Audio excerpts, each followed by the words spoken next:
Ladies and gentlemen, welcome to Tables, Ladders, and Podcasts, the only podcast that saw Kofi get eliminated. This is episode 140. I am your host, as always, Point, and joining me on the panel to discuss the week in WWE, we have Java. Hello there, Mr. Point.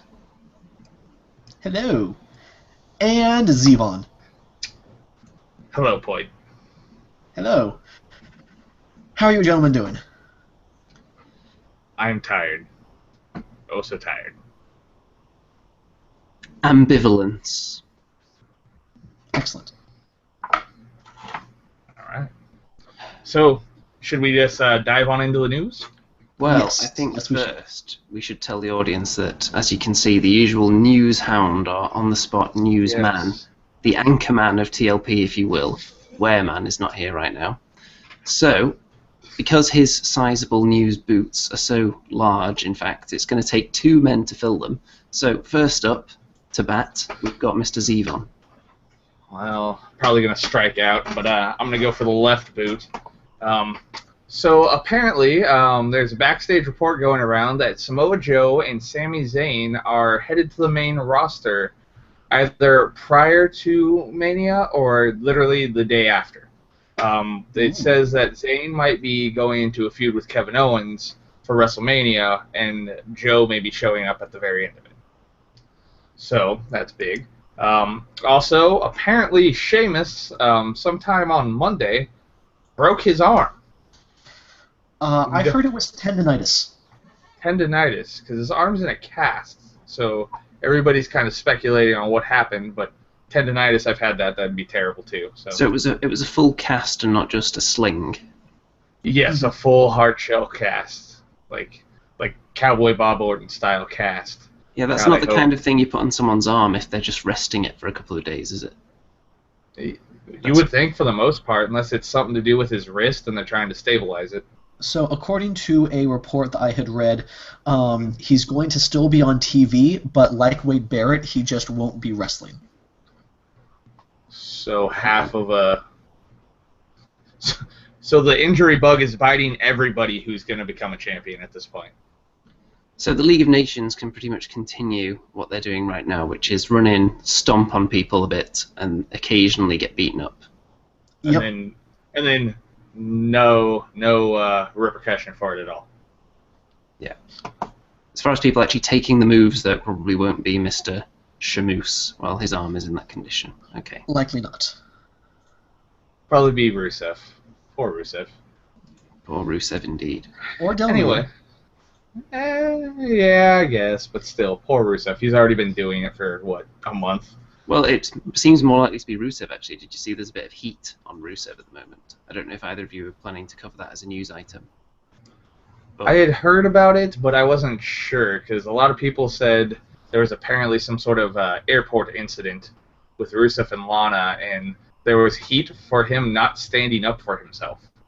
yeah, that sounds like the kind of nonsense that you hear about all the time when someone's rumored to be in the doghouse. I think it's stupid to talk about when guys have heat or when they're in the doghouse. That's even more rumorsome than other things we talk about. I suppose. Well, continue. Oh, okay. Yeah, I got this. So Nikki Bella underwent successful surgery on the 27th, so yesterday, and she is apparently now home resting and getting courage and support from other people like Natalya and Tyson Kidd, who have gone through very similar procedures. Also, than that, backstage report is that WWE is trying to get Daniel Bryan back on TV in a non-wrestling role. Basically, officials have told him that he's never going to be cleared by them, so they're trying to figure out another way to get him back on TV. Now, Yes, one thing to note is apparently the third doctor from UCLA that Brian saw did clear him to compete, and Brian, now that he's been cleared by two independent doctors, he wants to return to the ring, obviously. I wonder if he's going to just keep getting cleared by other doctors around the U.S. and somehow maybe pull some sort of legal, I want the reason for not clearing me type thing with the officials. I mean, we have no idea what his contract has. He may well have no recourse here. Yeah. Well, what kind of non-wrestling role would you put him in, though? Like Commissioner Bryan, commentator? I would like to see Daniel Bryan with a gavel, making matches. And that's final. Judge I don't Bryan. know. I don't know if he's as funny as Mick Foley. I don't think I could. I couldn't see him doing that. But I could see them if Triple H is going to be a active competitor while having the title.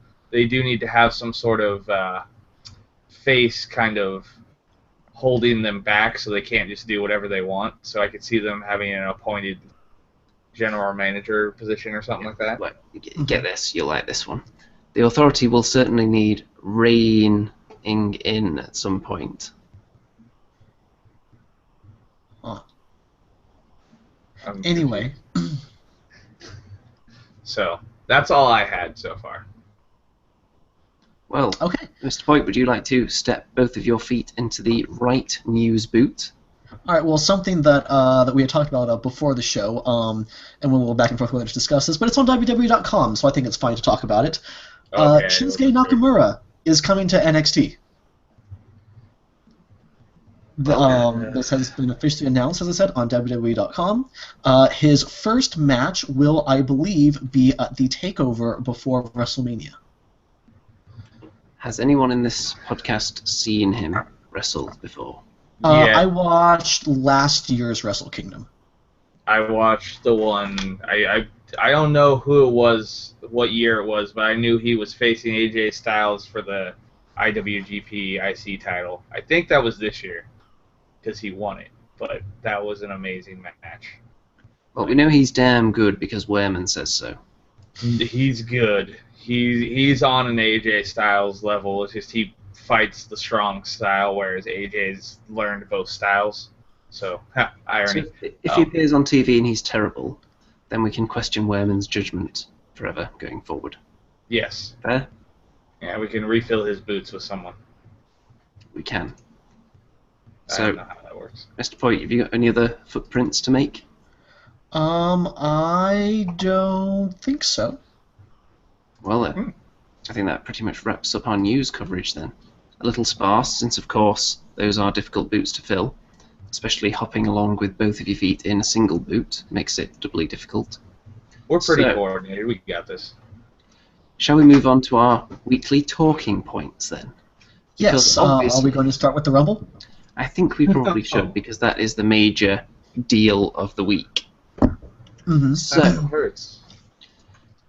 obviously, our fears beforehand were that we were going to get a terrible Rumble winner for maybe the 6th year in a row. I believe it's 5 years that we had terrible winners. It wasn't it wasn't Roman. I can't bring myself to say that. So, do we count our blessings that Roman didn't win, or are we still not entirely pleased with the outcome? I would be more pleased if they were going to do a rematch at Fastlane to set something else up for Mania. The fact that we already know what's going to happen at the next pay-per-view makes the whole thing so boring, I don't even care.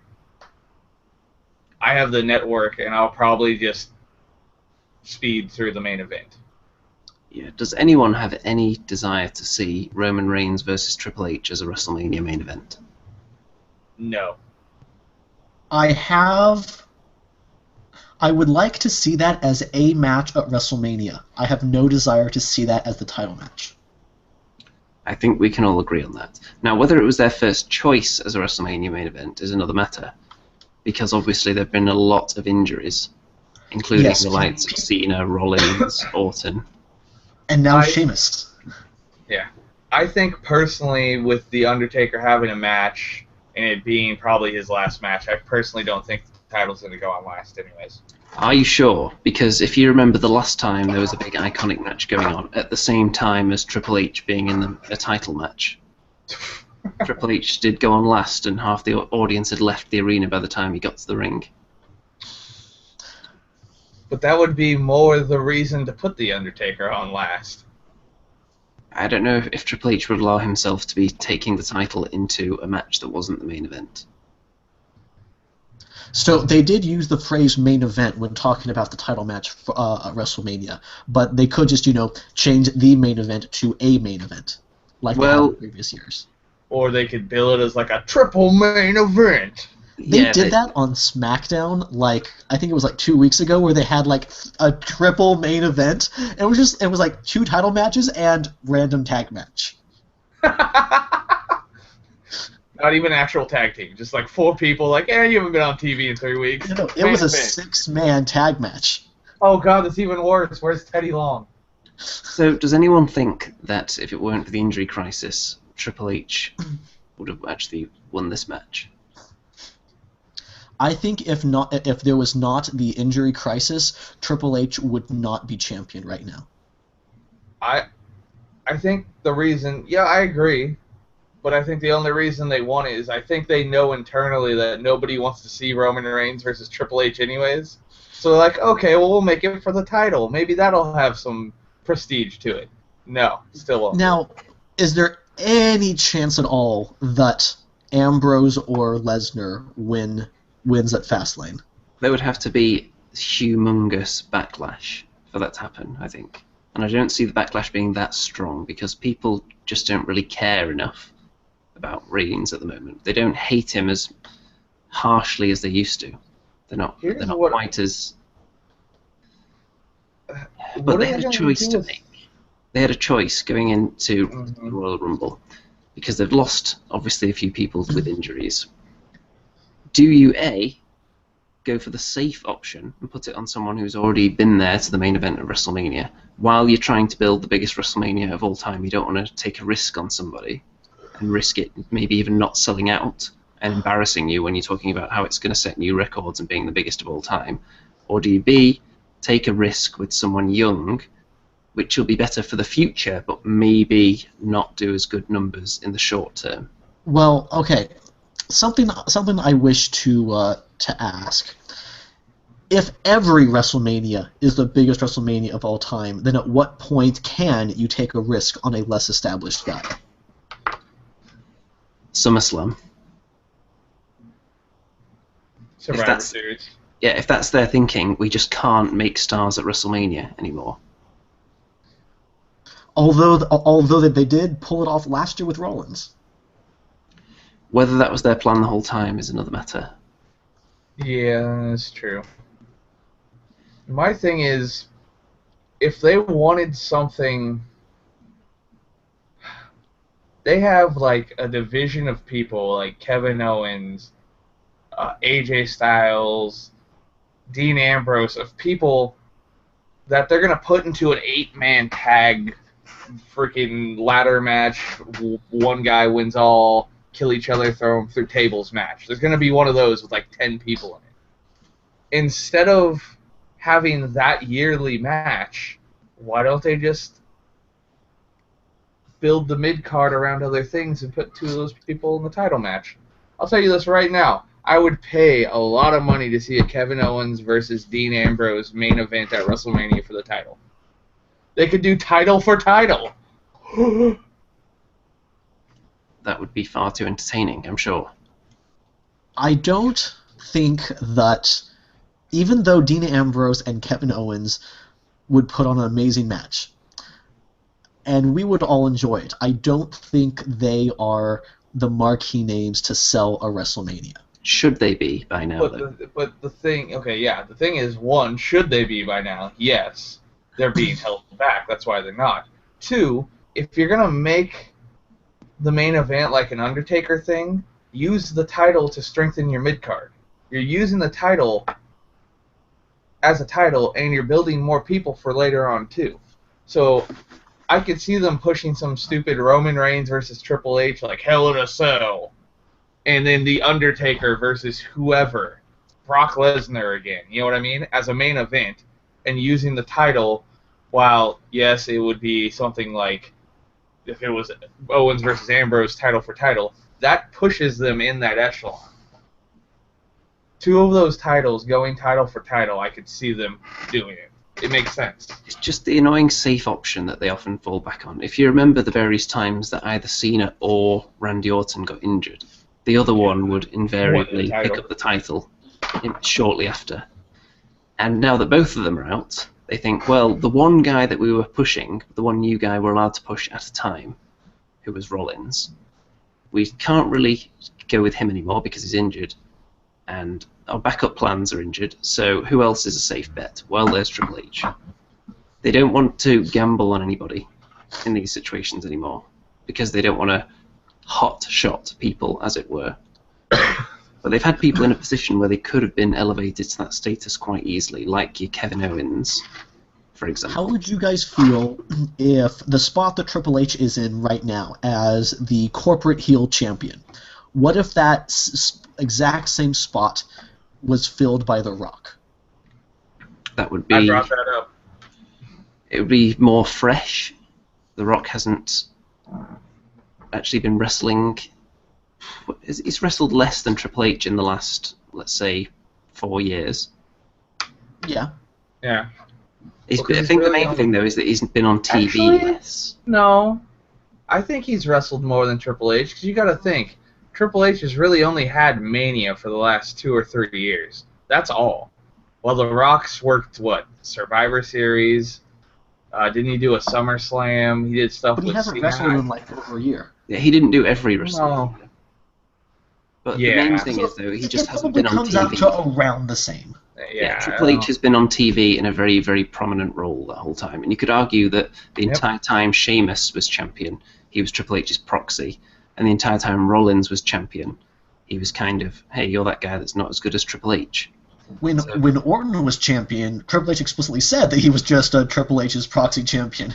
Yeah, so you could argue for the last couple of years, Triple H has virtually been champion, just without actually taking any of the physical risk himself.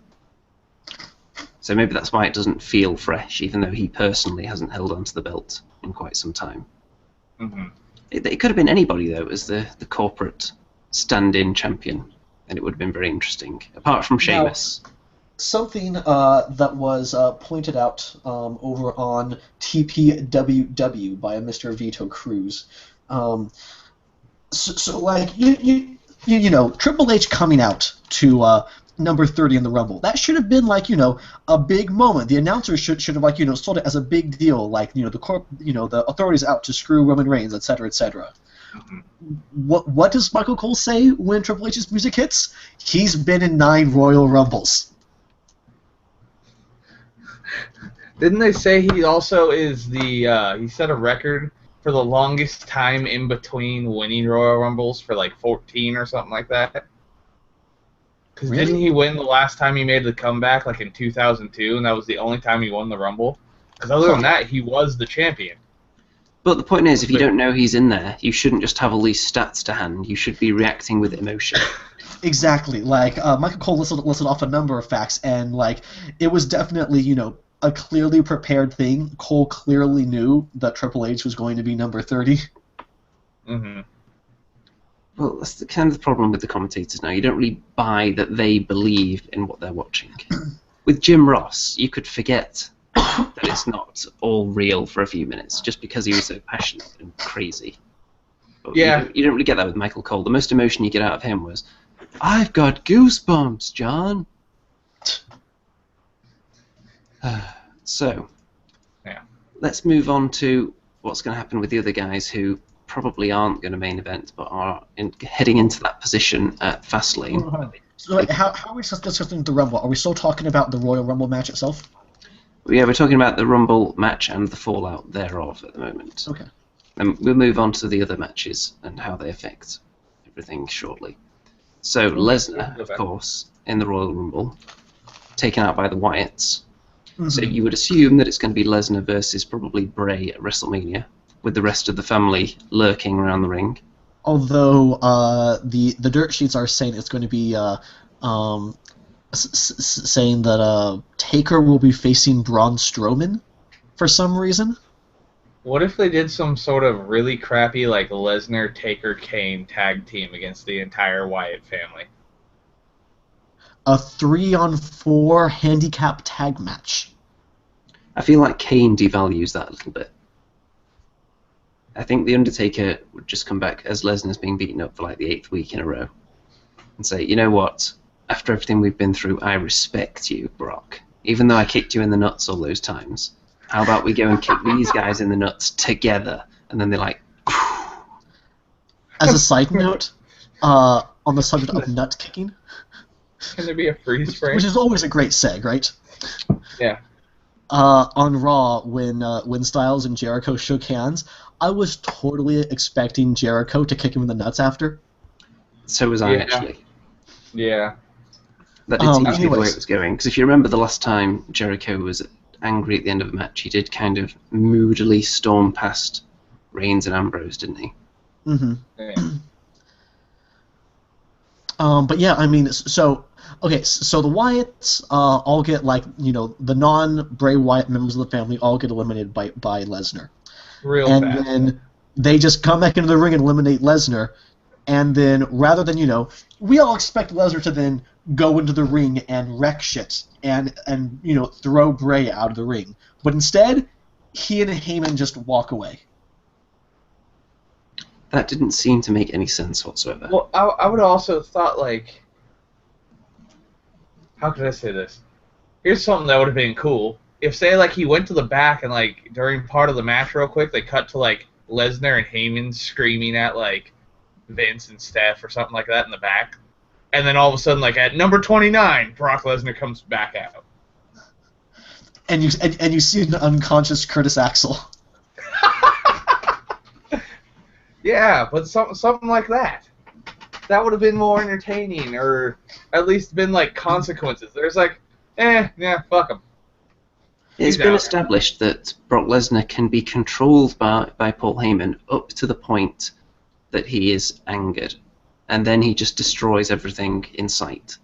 Yes, like, for example, F5ing Michael Cole. Yeah, he should F5 Michael Cole on the outside and then just let Saxton take over. Yeah, why wasn't Lesnar so angry that he ran in there, just beat the hell out of Wyatt? Maybe even not eliminate him because he's so angry. Maybe just, like, kick him out the ring, put him through a table, start beating up cameramen, throwing them into the barriers and whatnot. Just leaving havoc, so there's just, like, dead bodies in the ring, and then the next person comes in, like, what the hell happened here? Clearly I drew the right number in missing this. Yeah, and then they just come out and they're trying to, like, lift carcasses for the next 2 minutes to get people eliminated. But, like, so with that precedent set with the Wyatts, because, you know, people finally realize that once you're eliminated from the Rumble, you can still eliminate people from the Rumble. So, like, you know, why didn't Lesnar do that? Why didn't Reigns do that at the end when it was Triple H and Ambrose? Why doesn't everyone just swamp the ring at the start? What was that? Before the number comes up, why don't they just run down to the ring and just eliminate people while they're immune to elimination? Just come down the wheelie in a chair and just beat the hell out of everybody, just very slowly, like, oh, you're over. I was actually looking forward to potentially another hardcore Royal Rumble when R-Truth put the ladder in the ring. I was hoping that, like, there was a table set up outside and they just pushed him over. I am getting sick of this whole R-Truth, my bad thing. Like, he did it, like, once or twice, and then he won a Slammy for it, and now it's, like, every 2 weeks. Well, that's the thing. When something works, it works despite the booking and the management, usually. As soon as they realize that this thing is popular and they try and really get their teeth into it and get behind it, they immediately make it terrible. Overuse it. Yep. As soon as Michael Cole starts talking about how something is trending and how it's so fun to start fandangoing in the crowd, it's already died by that point. As soon as Cole references it, it's not cool. That's what it is. Michael Cole kills everything. It's the measuring stick. When something is no longer interesting, it's when Michael Cole actually starts referring to it on the show. So, also in the Rumble, there was some pretty shoddy camera work, it has to be said, in the match itself. Yes. The main incident being that Kofi's elimination was completely missed because, of course, Roman Reigns being put through a table is much more important to the match.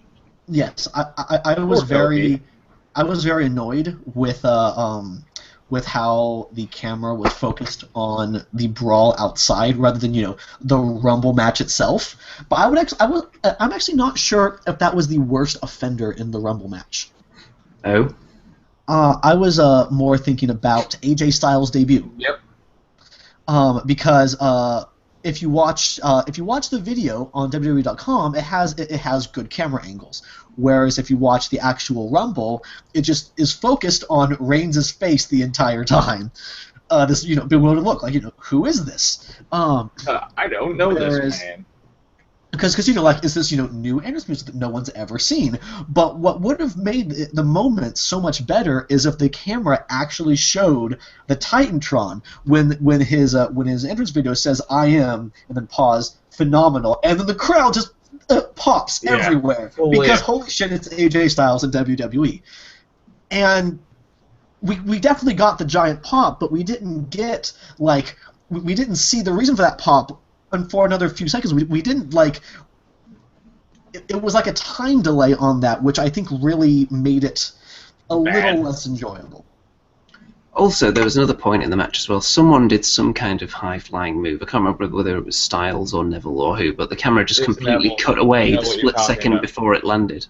Yeah, just like they jumped, and then all of a sudden you're just like, what? And you just heard the slap of the mat. Like they wanted to change camera angle just to get another angle on that move being done, and they hit the wrong button and went to just someone in the corner being stomped or something and just missed the whole move. Now, I would not say that the shoddy camera work was limited to the Rumble match itself. Did you notice after the Divas title match? Did you notice Becky Lynch crying at ringside? No.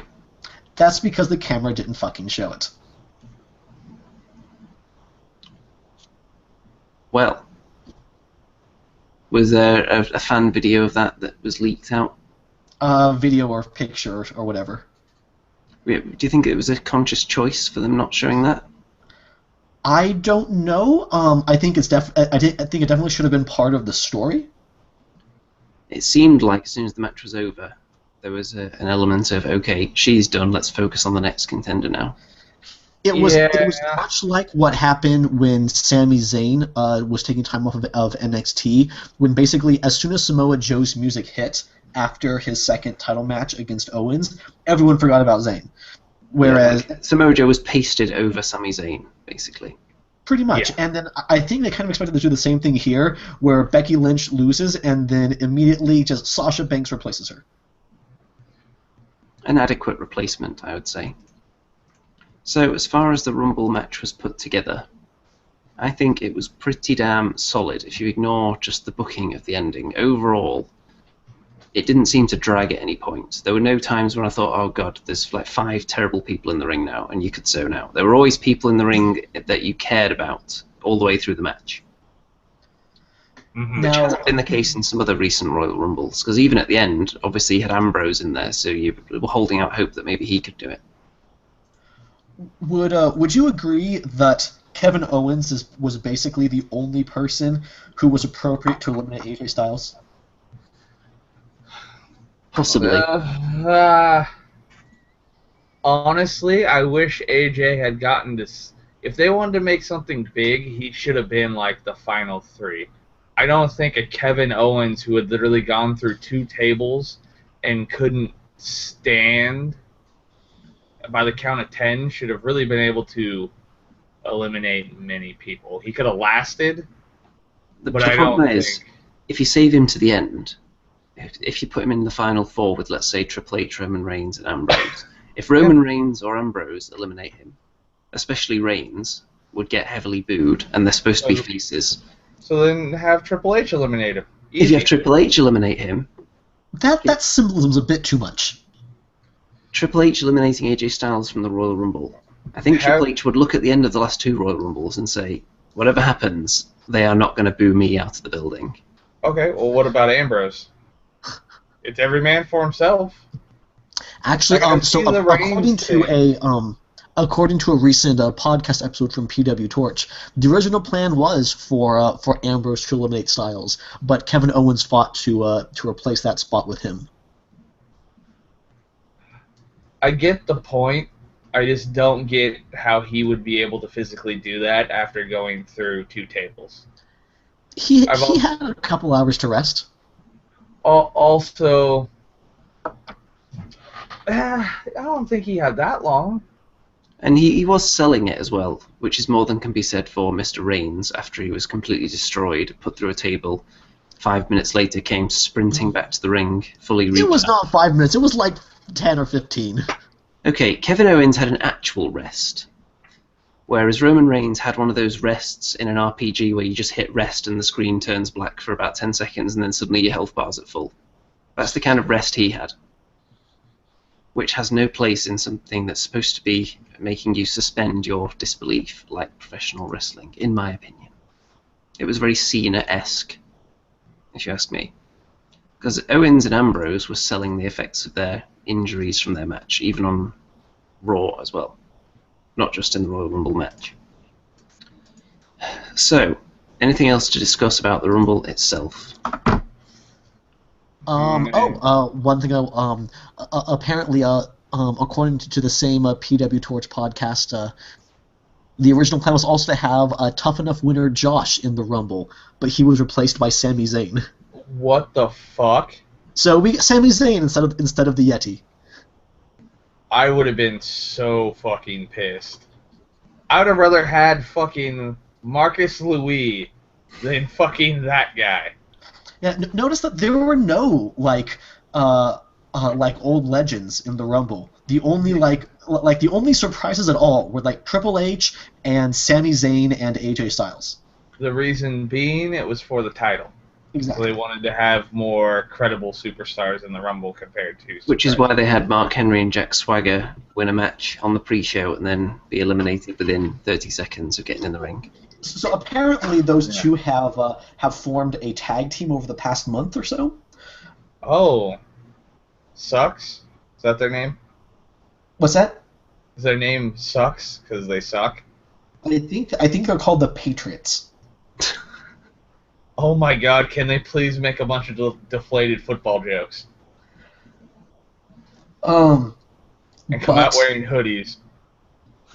I think a lot of people expected Swagger and Henry to win that match, given that Henry had previously said that this year would be his last Rumble match. How would you feel if you were the Dudleys, though? In general, not even just for this match. What on earth are they doing with them? Well, they seem to be there in general to put over new guys. Is that even working anymore, though? I don't know. I think the crowd are just getting sick of the Dudleys because they know exactly what's going on every time they get into the ring. Oh, they're about to lose. That's it. I mean, even when they were supported by their brothers, who aren't technically related to the Dudley clan in any way other than working in the same company a few times. You mean the last ECW revival of all time? I don't know if it'll be the last. Who else could do an ECW revival if once they're done? I think they could still do an ECW-related storyline in the future. Someone like RVD is not in bad shape. Okay, I guess. That would have been a good surprise. That would have made sense. Speaking of, I was watching, I think it was after the Rumble, WWE 24 about last year's WrestleMania, and during the part with backstage with Paige and her mom, I think RVD was just randomly hanging out with them. That's awesome. Why the hell not? RVD did not have a match at WrestleMania, did he? Was he in the Andre the Giant Memorial Battle Royal? I don't think so. No, I don't think so. Yeah, he was just randomly there. Hold on, I gotta look this up now. No, we did talk about Ambrose and Owens a minute ago, but their match at the Rumble itself, not in the Rumble match, but their Last Man Standing match was pretty damn sweet, wasn't it? Oh, yes it was. I think these two could be legendary rivals for years to come, as long as they don't overdo it and give us like 8 back-to-back matches on Raw and SmackDown for the next. As long as we can avoid a Best of Infinity series, I am for this being hell. How would you feel about those two being the Rock and Austin rivalry for this generation? The Cena and Orton of this generation. Well, you've killed it now. I'm not going to refer to them as the Cena and Orton of this generation. I don't think anyone wants to be referred to as the Cena and Orton of any generation. Financially, maybe. But I don't think they'll be The Rock and Austin, because I don't think they're going to be the highest guys on the card. I'm trying to think of maybe kind of like a Kurt Angle and a Chris Benoit kind of rivalry, where they're not constantly feuding with each other, but you know it's going to be an insane match when they do get in there. Something like that. Perhaps I would more think Jericho and Benoit. Yeah, there's another solid one. They don't have to be feuding every single week. You just know that they have this not exactly friendly rivalry, because I assume it wouldn't be with these two. Right. But you know there is a rivalry bubbling under the surface. You won't see them randomly teaming up on episodes of SmackDown together. And if they do, then there would be an undercurrent, and you would be able to sense it. They wouldn't just ignore that they hate each other. Correct. But I think even if they were told to ignore it, those two probably wouldn't anyway. Mm-hmm. So, let's move on to, we've already talked about the Dudleys not being in there and how they've been handled. We touched on Mark Henry and Jack Swagger. Yes. Saying, Mr. Boyd? There was one other thing I want to talk about for the pre-show match, and that was, holy shit, that crowd was so into Sandow. They were pretty into Sandow, weren't they? That is an NXT style crowd that has dealt. I mean, didn't Sandow go down to FCW like twice? I do believe Sandow came from NXT, but was not on the televised NXT. So then you gotta think that's a crowd that's already seen him wrestle plenty of times. So it's like one of those same thing, homegrown boys type thing. You know what I mean? Similar to AJ Styles. Yes. So that obviously, a different path, but still in Florida. Well, when they were recapping that pre-show match on the pay-per-view, why did they show every single piece of that horrendous ending? That was a pretty bad end. It was so confusing. No one in the ring knew who the legal men were or who was supposed to be making pins or anything. It was ridiculous. Why did they show it all? I don't know. Why didn't they just show someone doing a move and then cut straight to the pin and the celebration? It was just awkward. If you're going to snip out one piece of a match to show us... Snip that one. Horrific, dare I say. Now... Anyway. Speaking of horrific, shall we go on to something else that took place at the Royal Rumble? Oh, sure, by all means. Ric Flair and his lip-on-lip assault. I was going to say, sexually assaulting a woman? In this day and age. So I just want you all to envision something for a moment. JBL at the commentary table, defending Ric Flair sexually assaulting somebody, sponsored by Chex Mix. Because that happened. Yeah, because wasn't he talking about, like, in Rick's day, he was really what he was. He was a wheeling dealing. Yeah, he's a kiss stealer. He's been kiss stealing for 40 years, Michael. So did he just call him Bill Cosby? Like, what did he do here? He's been doing that for years. I think the whole he's a product of his time line no longer flies in this society. No, it really doesn't. Yeah, and it's not like they got their comeuppance for that either, because she didn't go on to win the match. Also, what do you have to do to cause a disqualification in this match? Like, okay, Ric Flair forcibly kisses Becky Lynch, no disqualification. Ric Flair throws his jacket onto her, no disqualification. Like, what? Well, see, what would have been cool is I was thinking they were going to do some sort of angle where it was like, oh, he must have thrown in the towel. That wasn't a towel, and just something like that. That would have made more sense. I didn't even think of that, but that would have worked well. That's what I thought he was actually doing, like he was standing up on the apron like he was going to throw the towel in. But then he just threw his jacket on her face, and even though it barely landed, she had to go really press it into her face like it was an alien face hugger. Like a face hugger? Yeah. So that was okay. But the lip-on-lip action, forcible lip-on-lip action, probably not cool in this in this day and age. No. Probably shouldn't be stealing too many more kisses, Rick. Now, here's something. Are we looking forward to Edge and Christian's new show? Because when I first heard about it, I thought, oh god, this is going to be horrendously cringeworthy. But actually seeing the clips, it looks like it might be fun. I see guys on there like the Shockmaster. It's not something that I look at and have high hopes for, but I will still give it a shot. It looks like it would appeal to the kind of audience that we are, potentially. Yeah. People who actually remember things beyond 2 weeks ago. So that not the main TV audience, pretty much. And isn't it supposed to be sort of like a sketch comedy show? Maybe? I don't know. It seems that way. See, that's what I've heard. It's supposed to be kind of a sketch show. Like, they're going to have certain segments. They're going to have certain superstars. I think they're making it less like, what was it, Swerved was with, like, Jackass with the reality-style stuff. I think they're doing more of, like, a Saturday Night Live pre-produced situation. I'll definitely give it a chance, just purely because I saw the Shockmaster. As soon as you saw do with Shockmaster, you won. They should have, like, a Shockmaster race. Like riding on his back and he has to jump over all these obstacles instead of falling over. Until the second sentence, I didn't know if you meant like Shockmaster racing or a race of people that have the Shockmaster mask. That would have been, both would have been acceptable skits. Shockmaster Nation. Wait, where'd the Yeti come into this? That's what I was gonna. Well, technically, the Shockmaster is a stormtrooper, and the Yeti call reminds me of Chewbacca. Oh my god, I found his tag team partner. No! I don't know if Chewbacca would ever team up with a stormtrooper. At least not a current stormtrooper.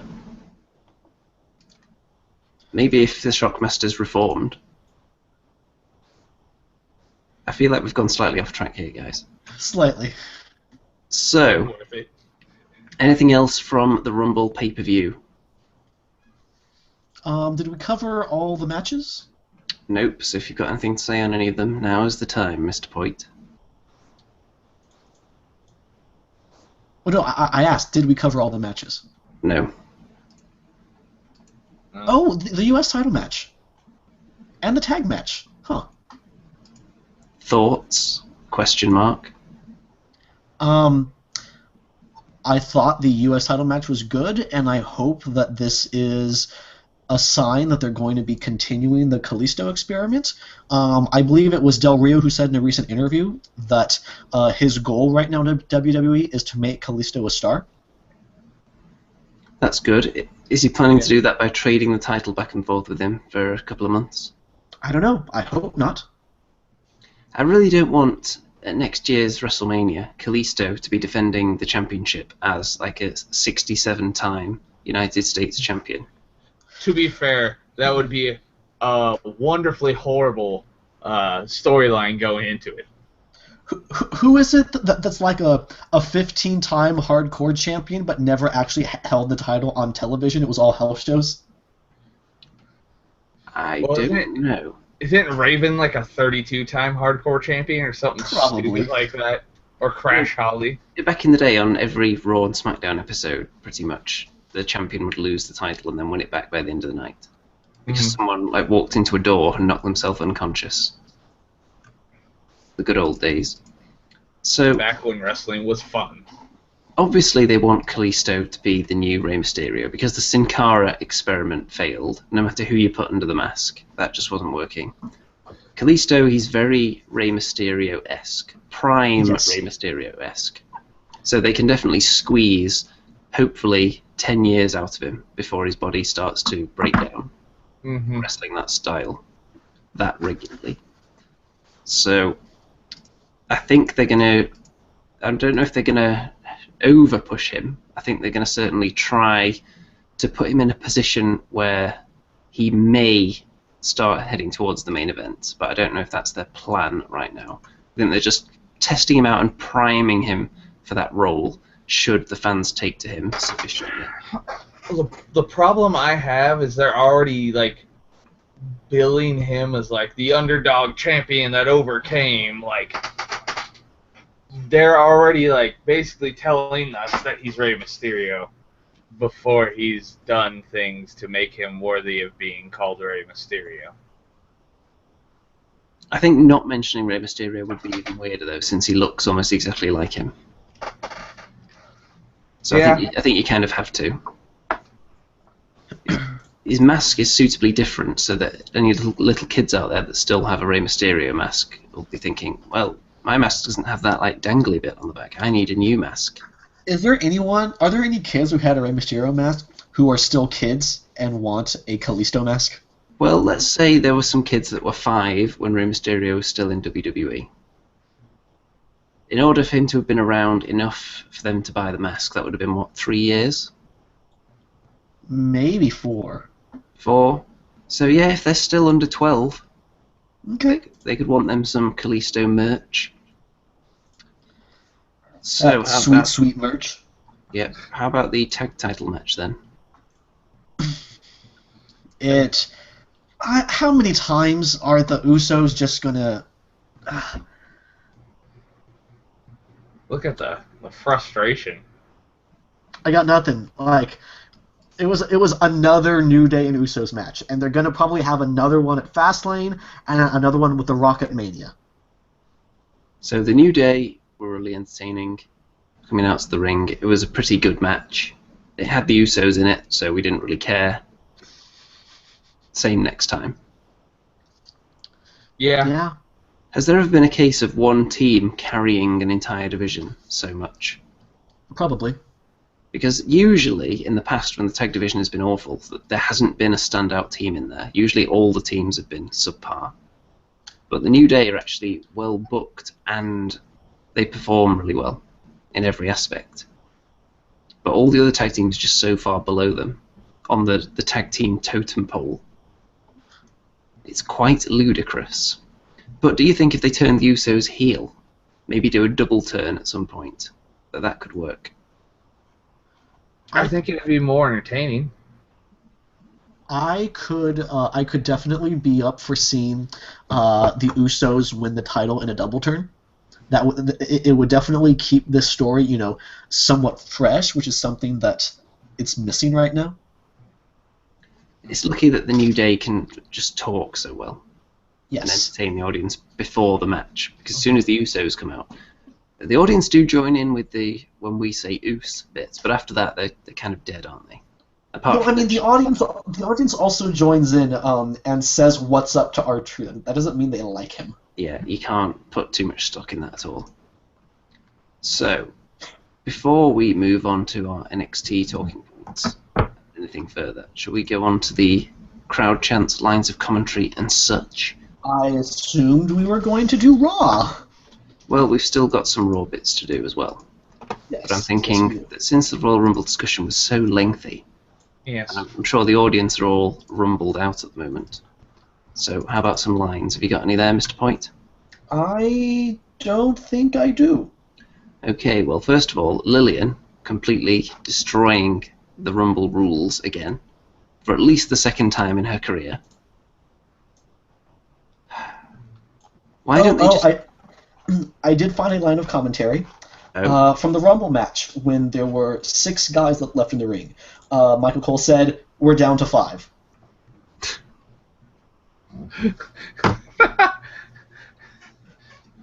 That is super.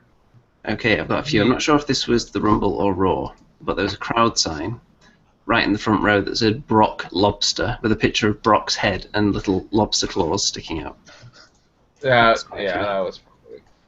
Let's see. Mr. Afterlife took note of a line of commentary from the Rumble match. Chris Jericho, the longest man in the match so far.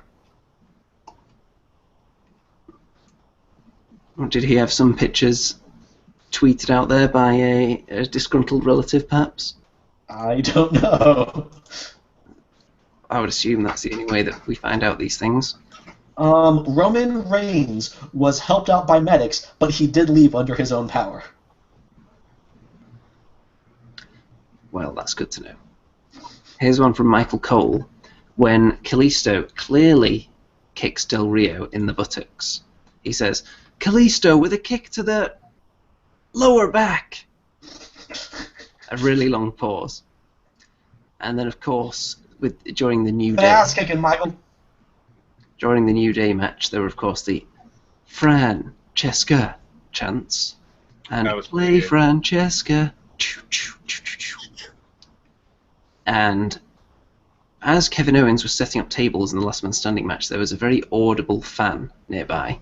You could hear pretty much everything he was saying. And he said, "I feel like you're wasting your time right now." Yeah, throughout that match, every time, for the most part, whenever Owens was setting up some sort of hazard, it didn't really work out well for him. Yeah, and someone in the crowd, he must have had a microphone right next to him because you could hear virtually everything he was saying. And if you go back and watch it, especially when he's setting up the two tables on top of each other, there's a lot of that going on. And here's a great bit. This is Cole and JBL working in tandem as a cohesive unit. Rusev is helpless, and can you blame him? Wow. That is some very special moments in time. Del Rio's having a hard time putting that mosquito away. Apparently, mosquitoes in America are quite an issue at the moment, with that disease that's spreading. It did say it was in the Americas rather than USA, so I don't know if it's made it to your borders yet. Xavier Woods did quote from, I believe it was the Mortal Kombat movie during the tag match, saying, "Your brother's soul is ours, you will be next." He just was like throwing in match, random he shouted, "Finish him." Yeah, I remember that actually. So, Mr. Poit, since you were so eager to discuss Monday Night Raw, Okay. go nuts. Alright, so, well, The Rock's back. That's kind of cool, right? Well, when you say back, he appeared. Hey, he said that he is back home. And I'm never leaving again. And then he Yeah, immediately. when did he say that, like 2 years ago? Yes. Okay, just checking. Yeah, that was pointless. However, it was entertaining. For a start, The Rock's little backstage bit with the Big Show was quite funny. Yeah. So, I know I have not seen the 2000 Royal Rumble. Have either of you seen that? Yes, I actually have it right here on DVD. Oh. So did The Rock's like feet hit the ground first or something? Yes. The Rock clearly hit first, but he was declared the winner. And then that led the controversial nature of that led to A match had no way out, right? it led And to then what- something. Isn't that the year they had the four-way at WrestleMania? Yeah, the four when there was a McMahon in every corner. Yeah, because they brought back Foley too. I remember that. So that was a funny bit, and it wouldn't have been funny if we were trying to take the Big Show seriously anymore. But Yeah. is anyone? No. All Big Show is good for now is just a punchline. The And bit the with upgrade. Lana, I had a little bit of problem with. Yes. Because, okay, we can accept that the Zig Man went all the way. But does it have to be everyone on the roster? Can it not just stop with the Zig Man? Also, The Rock is a married man, isn't he? Not technically. No? No, he's got a longtime girlfriend. I think he, like John Cena, does not want to marry anyone to lose his money again. Yeah, because he was married in the past. Yes, and that woman is now his manager. Talk about funny. Gotcha. things. Interesting. So, yeah, that was a bit much. Especially hot on the heels of Ric Flair assaulting someone's face with his face. Actually, apparently, as of last month, the Rock has a daughter with his girlfriend. Yeah, that's what happened.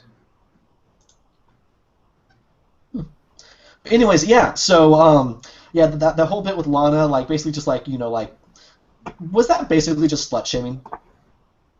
Yes, I think you'll find that's The Rock's character. Why does he get cheered for that? Because Because he got cheered for it before. His whole character is shaming other people. The problem is, it's not the Attitude Era. That shit doesn't fly anymore. But The Rock's still allowed to do it because he's The Rock, and he just wouldn't come back if they told him how to act.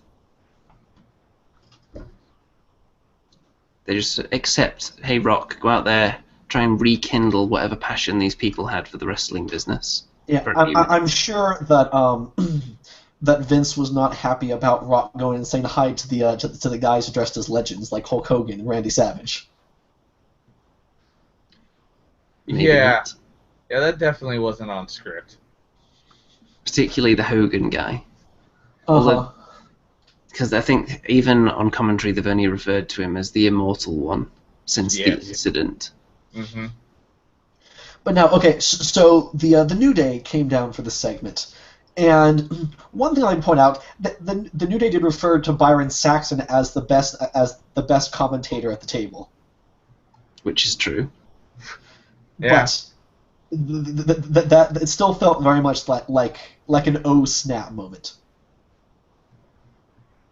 It was Would pretty you agree? good. Everything the New Day said during that exchange was very good, actually. They didn't seem out of place at all going back and forth with The Rock. And if anything, he was made to look a bit of a chump because his insults were so cheap. And they were actually creative. I mean, at least The Rock was not made to look like as much of a chump as Flo Rida. God, That I would be hate that difficult. guy. Like, anyone who's famous, that likes wrestling, that lives in a certain spot, that, like, oh, they're in Florida now. Oh, shit, Flo Rida is going to be somewhere here. What? Would you gentlemen join me in saying that Bo Dallas totally won that rap battle? Yes. Yes. Okay. Some of his rhymes were actually quite amusing. Uh-huh. Mm-hmm. I wish I'd written down some of the lyrics, actually, because at least one part was funny. Oh, I think the results page that I was looking at actually had a transcript of it. Oh, that's did it? amazing. Please read that. The entire thing? Yes. If we had rights to the actual video, I'd want to play them as this happens.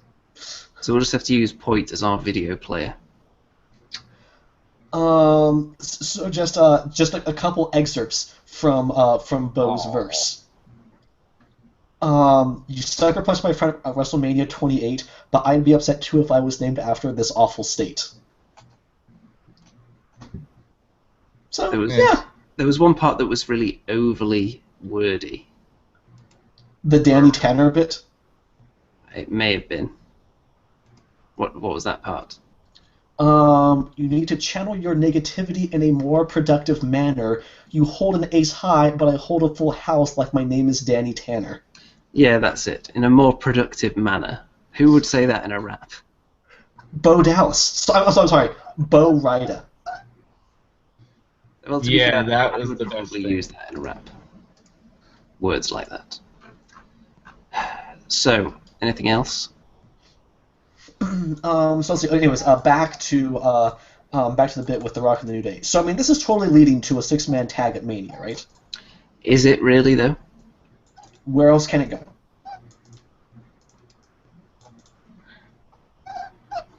That would be fun if it did happen, but that would probably mean that The Rock and the Usos are going to win. Probably. The other thing, though, too, is that would put the New Day in a higher ranking if you really thought they had a WrestleMania match with The Rock.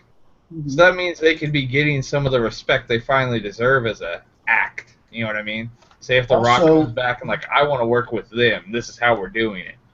Also, given that The Rock would be involved, it would most likely be a non-title match, and I think it is totally fine for the New Day to lose a non-title match to The Rock at WrestleMania. I think that's reasonable. The way the tag division's looking right now, I don't see any other options that would be as compelling as that. I mean, they could, call up another someone from NXT in the next couple months. No, that's just hope. Don't give us hope. It is. But it seems far more likely that the Usos and The Rock probably win at Mania, then lose when it comes to the titles a month later, and then they'd bring up a new team from NXT to challenge, perhaps. That sounds about right. But obviously, the Usos can't really talk, despite the fact one of them was somehow on commentary for 8 months or whatever it was.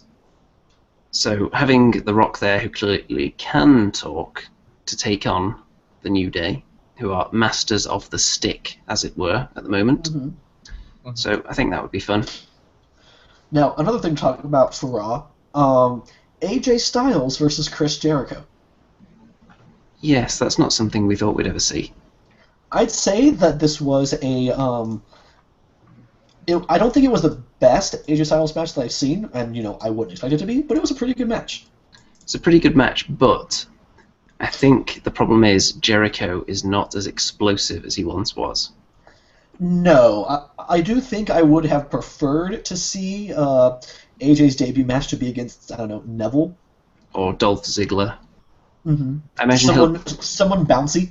Yeah, I imagine he will be defeating lots of bouncy people as they want to show everyone how phenomenal he is over the next few weeks. And they are teasing the Styles Clash a lot. They are, but he's not done it yet, so... Correct. Are they saving it for a special occasion, or is there some other reason he's not doing it? No, I know when he does it. You're going to be disappointed. Huh? Oh. He did it on SmackDown. Okay. Oh, well. I'm not disappointed by that. I suppose they're not saving it then. But see, the idea of literally for his first 2 appearances, you could tell they're trying to save it, and then he just does one. Yeah, Like, we already had the idea of it. Well, SmackDown's been on that network for about 3 weeks now, so maybe they're assuming no one's watching it anymore. Just do a test Styles Clash to see if it works. Yeah, to see if it breaks someone's neck. Oh. Right then. So, any other Raw issues that you would like to see delved into? Fang first. Well, that's not really the way I'd like to put it, for one. That's not what I heard. I do have another issue with Raw.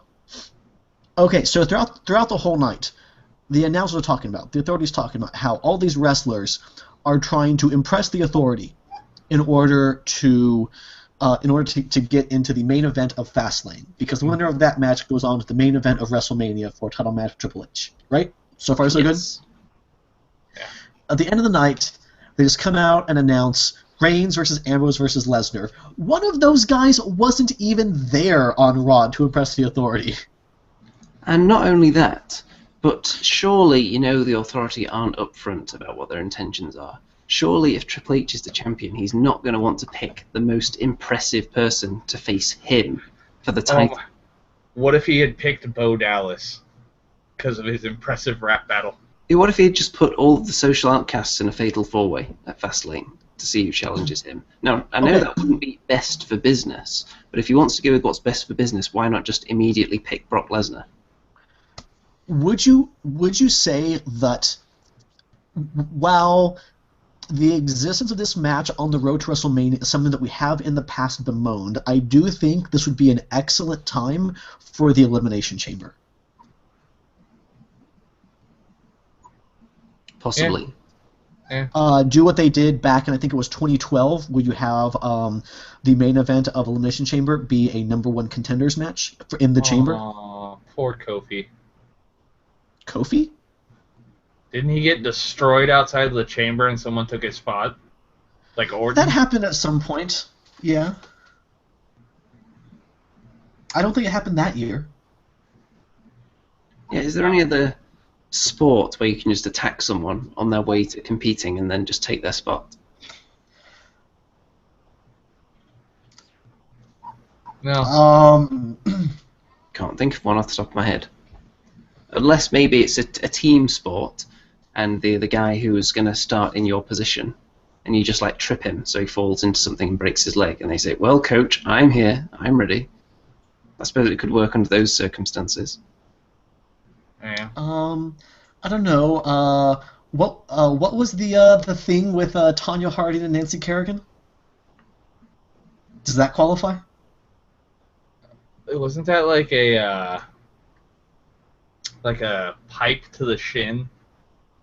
Shit, are you serious? Yeah, it was like a lead pipe to her shin, so she couldn't land or something. I don't know. Okay, here's a talking point. Which wrestler would Struck you her most... just above the knee with the telescopic baton. What the fuck? Which wrestler would you most like to see? Would you most like to see be struck a few inches above the knee with a telescopic baton? Oh. I don't know what the fuck a baton is. Yes, you do. Unless it's followed by rouge. It's not. And Louisiana. Uh-huh. What? There's not a lot of people I hate that are wrestling. I'm not one to wish harm on people. Well, no. Okay. You have to answer for the sake of the question. At least one person. I'll say as soon as Cena has recovered, him. As soon as he's cleared to compete again. Because if you do it now, it's just a waste of time, because then his injuries will heal simultaneously. Yeah, that is a waste of shelf life. So it depends if I've got a baton in the bank contract, or whether I need to cash it in right now. I'd like to have both members of the Ascensions taken out. Maybe like a dual wield. For the quality of the show, maybe I would pick Roman right now, because that would force them to change their Mania plans again. Or Triple H. Yeah, I don't know though. Because I could do with a Oh my Mania God. without him. If Triple H was injured, what would happen to WrestleMania at this Yeah, imagine point? if Triple H tore both his quads next week. Who would you? We would have Triple H in a wheelchair like Vince when he was just, or not Vince, Linda when she was just like completely out of it, like just sitting there. When like, she was vegetative? yeah, And then she stood up and kicked Vince right in the right in the right in the airbags. right in the shriveled prunes, The yam bag. Yeah, not grapefruits. they're more like cherry tomatoes at that point. Anyway, Anyway, where were we? How did we get on that? we were talking about Kofi losing to the Elimination Chamber spot via someone attacking him, and then we moved on to Nancy Kerrigan and Tanya Harding. That's And then right. from there to striking people with a baton. Oh yeah, actually, the word baton, when you pronounce it like that, it sounds like a Klingon captain or something on the ship. We're being hailed by Captain Baton. Don't you think? And instead Shall we move on to of being NXT? spelled as Yeah. Baton, it's B Or- apostrophe T-O-N. You know it's true. So NXT. NXT. Yeah, so NXT, the most notable thing over the last couple of weeks of NXT is that the man we all love and respect as a wrestler and commentator is back in the ring again. That's right, NXT has gone awry. Could you say that once more, but this time, can you say it to my face? Okay. Have you noticed the amount of acne that man has on his chest and back? Like, there's got to be something. Because I watched NXT yesterday. He's got to be on something. Like, you don't get that greasy unless this guy doesn't shower and bathe in Crisco. Like, it's bad. Well, to be fair, A-Rai is a man that has confessed to rolling around a lot with the boys. So I imagine there could be quite a bit of grease involved. Which Dude, some of it could leave residue all over his body. I liked Alex Riley until, like, I would be afraid to, like, lock up with that man for the idea of his pus to be on my body. No. Takes a flat back bump and leaves a stain in the ring. So other than just his physical appearance, what do we think of his new super intense Riley character? He's not appreciated, and he's going to make you respect him. He's going to beat it into you. I don't like give it. a crap. I am totally fine with Alex Riley having, an actual character. It's a step up from where he was, and he's not on commentary, so that's doubly good. His character is that I'm mad. That's not a character. He's just saying angry things like, I'm sorry, Java, "Damn, this omelet is overcooked!" Java, are you saying that you don't miss the days of Jason Albert and Alex Riley commentating NXT? Oh, I that was the days. It will be a cold day in hell before I yearn for a return to those days. And the forecast is not currently predicting anything below scorching. Well, see, the problem was is they took Corey Graves, and then he became probably the second best color commentator in the entire freaking company, and now he's stuck down there to the point where now he's stuck on the pre-show. Honestly, I would like SmackDown a lot better if it was Corey Graves and Mauro Ranallo. Maybe that's And in the Byron future. Saxton. I mean, That's- Lawler's not going to be there forever. I mean, how old is he now? Like 70? Yeah. Yeah, he's not going to be commentating forever.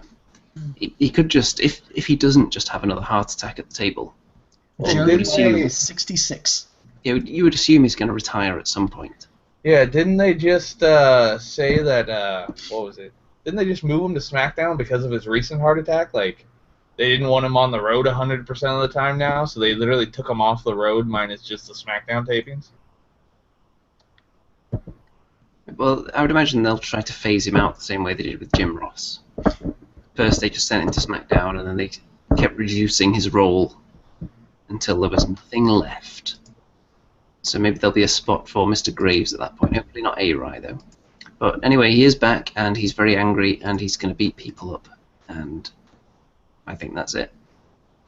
That's as much as we can say about him right now. Even if he got to the main roster, he could really continue with that character if he was given promo time, because his whole backstory with The Miz and everything is all about how he's been underappreciated his whole career, and how there's not been any focus on him. Like when he turned on The Miz and attacked him a couple of weeks in a row, it was still all about The Miz. But Focus how over high on up the Riley. how high up the card is a Miz versus Alex Riley match going to be right now at this point? I don't know. I can see him as like a mid-card match for the next takeover. I think Alex Riley has potential right now. However, I don't think it'll be realised. I think it's the spot that he'll be vying for is way too crowded. I think they've got a lot of people coming up to the main roster to replace the recent glut of injuries, and I don't think there's going to be room for A-Rai to slot in there. So I think he'll have a nice little run in NXT now, and then eventually he'll probably be released. Because we've already tried him in a non-wrestling capacity, and it wasn't pretty at the best of times. So, shall we discuss the upcoming triple threat match for the NXT title? Now, that hasn't actually been officially announced on this week's episode, but I'm assuming that's what's going to happen since they did the old, oh, he tapped out, but two people had him in a submission at the same time. Yeah, so first off, you would think in all of these years that they would figure out what to do in the case of someone submitting to two submissions in a triple threat. Because that's happened how many times now? Yeah, why don't you just ask Baron Corbin which move which he one didn't tap hurt out? more? Or just referee makes it decides to eliminate him and continue it as a singles match. Either that, or you have a precedent set where whoever had the hold on first is the one who gets the fall. And then if they apply it at exactly the same time... And then that's how you get around that. Yeah. But also, like I feel like this may not lead to a triple threat title match, but rather Sami Zayn and Samoa Joe having a singles #1 contender match. It could. If the rumour's true about them heading up to the main roster soon, they would both need to get their title matches out the way ASAP, wouldn't they? They would. How many takeovers are there before WrestleMania? I think there's one the day One. before. Yeah, And that's Dallas is right before. So I would assume... Actually, that's quite a long way off, though, isn't it? Yeah. I don't know if they can stretch it out that long. Well, I mean, it's like 3.5 months from the last takeover to the next one. Well, what That's are they about gonna right. What are they going to do with the title scene until then? It's quite a few weeks. So, based on, I believe Wehrman mentioned last week or the week before that Finn Balor has been working as a heel on house shows against Sami Zayn. So what I would expect as a possibility is that in his upcoming match with Apollo Crews, Finn Balor may cheat to win, starting his heel turn, and then he will, I don't know, maybe successfully defend against Sami Zayn on a random on an episode of NXT, and then defend against Samoa Joe at Takeover, or the other way around. Possible. Now, with Nakamura going to NXT, I wonder about the other two Bullet Club members that are rumored. Yeah, the rumor still is that they're going to the main roster. I don't. So Anderson and Gallows, I don't think they're yet out of their current contracts, are they? Yeah, they're not. Their contract runs up at like the end of this month or early next. The rumor is though that they're going straight to the main roster. Okay. That's the rumor that's floating around at the moment. So I wonder if Nakamura is just going to go basically have like a one-off match in NXT, because that's not until Dallas when he's supposed to make his in-ring debut. And I bet you he's there training, basically learning the non-Japanese style, and goes up and the whole Bullet Club shows up at that point. I mean, Gallows has been on the main roster before. Yeah, so he doesn't need NXT. I get that. But Now, that would be the reason for bringing Nakamura in earlier. Before we move on to our next point, I think it should be pointed out for anyone listening to this not live, there is someone in the audience who seems as though they are flinging their underwear at Poit right now, essentially, from the stand. That is former TPWW poster The Phrase. Are you going to gladly accept his underwear as it is flung in your direction? Yeah, totes. Okay, there you go. So, the Vaudevillains. What is up with those guys? They're turning heel. Has anyone ever turned heel by having backstage segments where they just start looking angry at the camera? Like, I don't know, it's NXT, it's a place to experiment. It's like the College of Wrestling. I guess it is. They've already been heel, though, and I don't see where they would fit in right now. There are quite a few heel tag teams already. Well, I mean, there's Blake and Murphy, there's Mechanics. What other heel tag teams are there?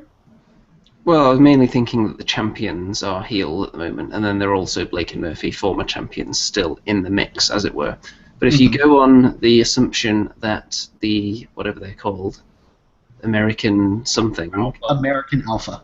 Yeah, American Alpha. If you assume they're going to win the titles, then for a start, I don't know where that leaves Enzo and Kaz, but it does leave a spot for a heel pair of Vaudevillains to pop up, I suppose.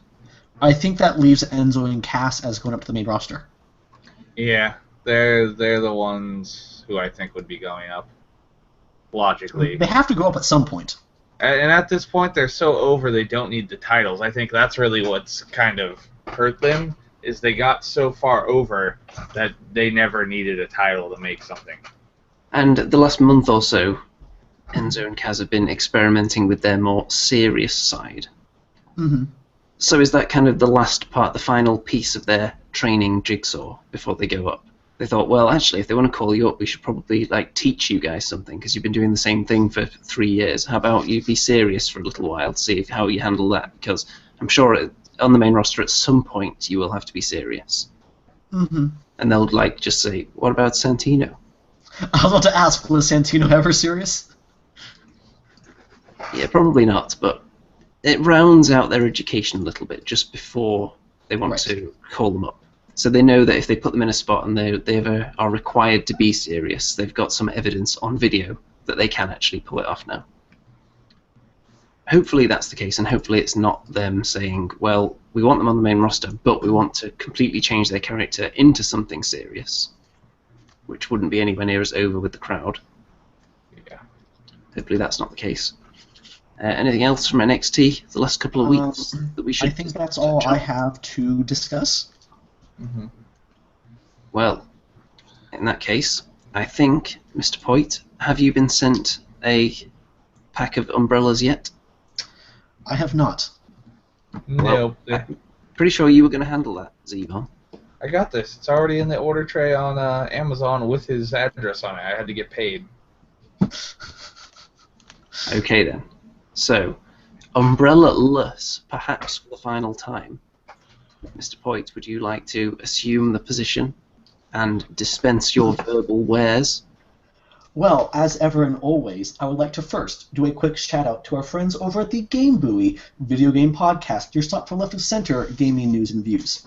We also invite you to give us your thoughts, suggest talking points of your own, and tell us what you thought of the week in wrestling by posting comments on this video, by tweeting at us at Tables Ladders, or by replying to our posts on Facebook.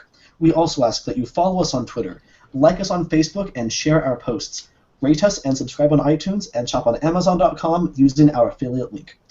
All of these links can be found on our Podbean page, tablesladderspodcast.podbean.com. Well, there's only one thing left to be said. TLP, everybody. TLP, everybody. TLP, everybody.